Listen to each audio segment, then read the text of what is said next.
Welcome to Vantage, Aditya. The story of branding is often told through logos, slogans, and campaigns. But beneath all of that, beneath the clever copywriting and the polished designs, there is something more ancient, more primal, more decisive. It is color.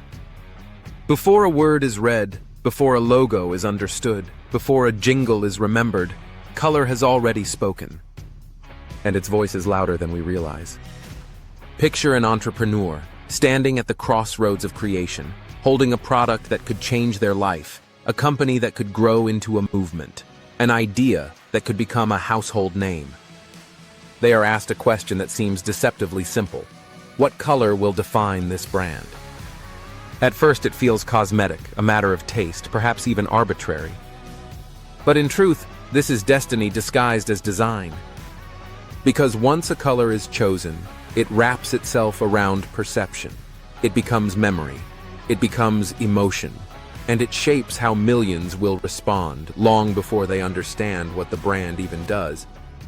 Let us take a journey through colors, not as flat shades on a palette, but as living forces that have altered the fate of companies, seduced billions of consumers, and etched themselves into culture. Red, the pulse of urgency. Imagine the 19th century, when barrels of Coca-Cola were first transported across states. To prevent tax inspectors from confusing them with alcohol, the barrels were painted red. That decision, practical and bureaucratic at the time, became the most valuable branding accident in history. Coca-Cola never abandoned red, and over the next century, the shade transformed into more than packaging. It became thirst itself. By the mid-20th century, surveys showed that people literally felt hungrier and thirstier when they saw Coke's branding. That is not marketing. That is biology. Red raises blood pressure. It increases heart rate. It signals both appetite and danger. That is why fast food chains, McDonald's, KFC, Pizza Hut, Domino's, wrap themselves in red. It makes you hungry faster. It pushes you to act. That is why Netflix, with its glowing red N, makes you click before you think. That is why YouTube's play button is red, commanding you to press without hesitation. Ferrari's red is not just about style. It is about speed and risk, the thrill of danger dressed in paint. But red is not always safe. In finance, red means loss. In healthcare, it can mean blood. In aviation, red signals emergency. An entrepreneur who chooses red without context risks creating anxiety rather than action. But used wisely, red is not a color. It is adrenaline captured in pigment. Blue, the handshake of trust. The year was 2004, and a young Mark Zuckerberg was coding Facebook inside a Harvard dorm room. Part of the reason the platform became blue was simple. Zuckerberg is red-green colorblind. But the other reason was psychology. Blue is stability. Blue is dependability. Blue is trust. In the digital age, when people were afraid of exposing themselves online, blue whispered safety. And so Facebook grew, and so did LinkedIn, Twitter, PayPal, IBM, and Dell, all built on the same foundation of blue. 75% of credit cards in circulation carry blue somewhere in their design. Why? Because when you are asking someone to hand over money, you cannot scream at them with red or flirt with them in pink. You must reassure them, and blue does exactly that. Healthcare trusts it too. Johnson & Amp, Johnson wraps its identity in blue.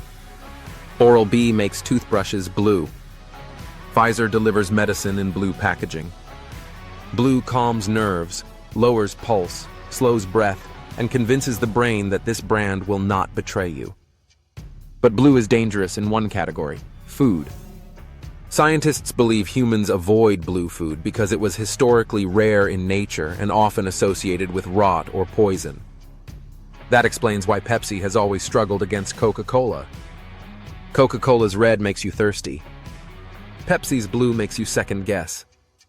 Entrepreneurs who sell trust should choose blue. Entrepreneurs who sell hunger should not.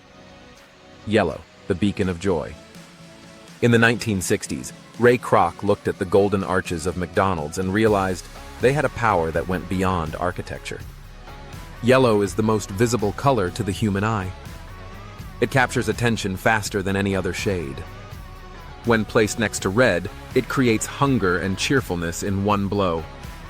McDonald's turned highways into hunting grounds by placing giant yellow arches that drivers could not ignore. Yellow is optimism.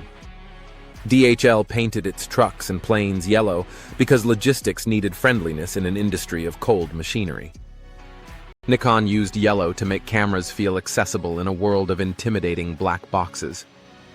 Post-it notes became the world's memory helpers by using yellow for visibility.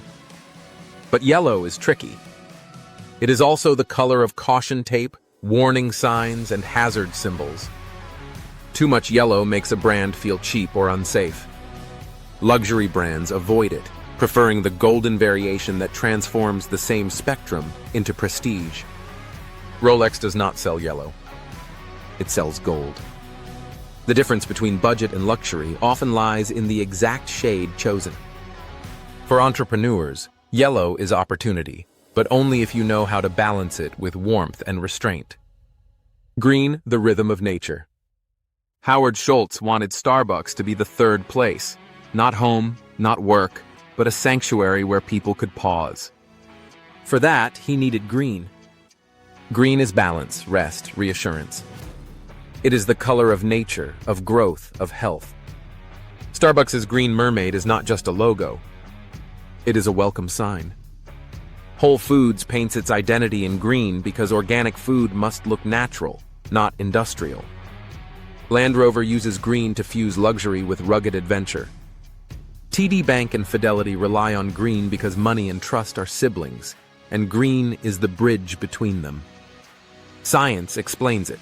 Green is easiest on the human eye, sitting in the middle of the visible spectrum, creating equilibrium in perception.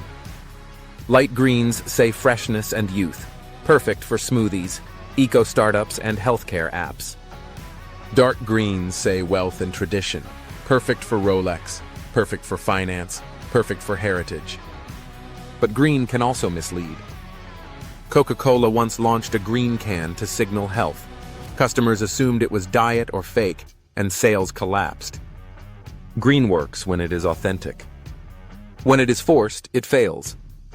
Entrepreneurs who want balance, trust, and sustainability should lean into green, but only when the story matches the shade. Black, the crown of power. Steve Jobs stood on stage in his black turtleneck, holding a black iPhone, and the world understood that black was not just a color. It was a statement. Black absorbs everything. It is authority, mystery, dominance, and elegance. Luxury brands live inside it. Chanel, Prada, Gucci. They whisper sophistication by subtracting noise. Mercedes-Benz frames its silver star in black because cars at that level are not transport. They are dominance. Apple's packaging once turned black boxes into objects of desire, and black credit cards became status symbols. Entrepreneurs who choose black are telling the world, this is premium, this is exclusive, this is untouchable. But black can also alienate. It is cold. It is intimidating. It has no warmth. That is why family brands, budget brands, or healthcare brands rarely use it. But for luxury, tech, and performance, black is the crown that commands respect. White, the canvas of possibility. When Apple switched to white packaging, people laughed at first. Minimalism felt empty. But then something magical happened. The absence of color became the presence of prestige. White is simplicity. White is purity. White is the pause before the music starts. It allows a product to shine louder than its box. In healthcare, white is sterility. In design, white space is breathing space. In fashion, white sneakers are canvases for identity.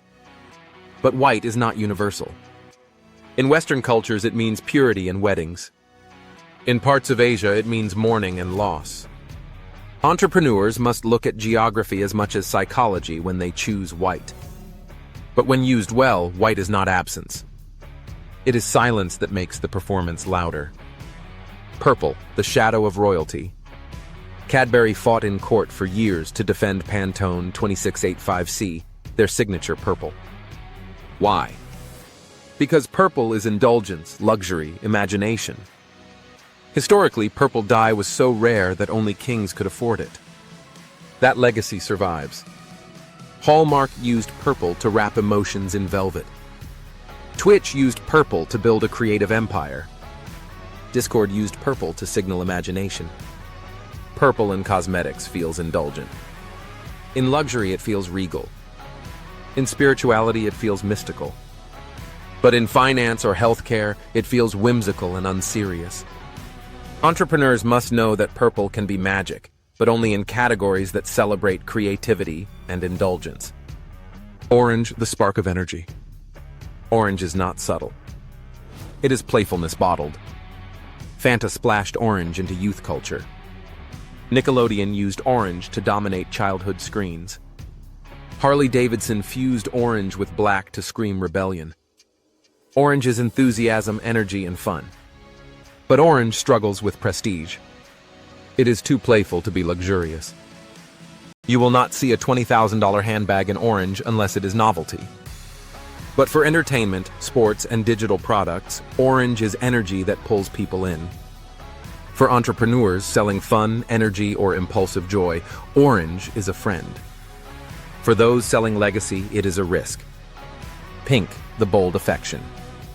For decades, pink was romance and innocence. Barbie's pink defined childhood. Victoria's Secret built stores of fantasy in it. But the 21st century gave pink a new life. T-Mobile's magenta is so strong that they fight lawsuits to protect it.